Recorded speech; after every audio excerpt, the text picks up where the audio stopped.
चला स्वामींना नैवेद्य दाखवूया। नमस्ते. तर ना मग ही बारीकवाली गाजरं आहेत ना, मी ज्यूस बनवण्यासाठी आणली होती.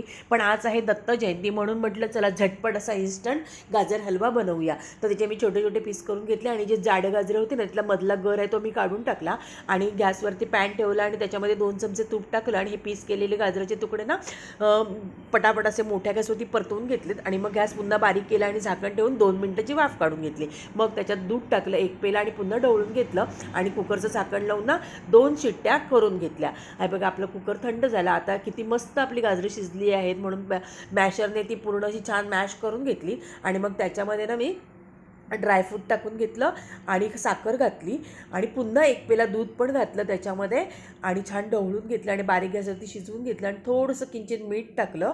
नंतर अजून 1 चमचा तूप टाकलं आणि वेलची पूड टाकून छान असा आपला मीडियम गॅसवरती गाजराचा हलवा तयार करून घेतला. चला स्वामींना नैवेद्य दाखवायला तयार.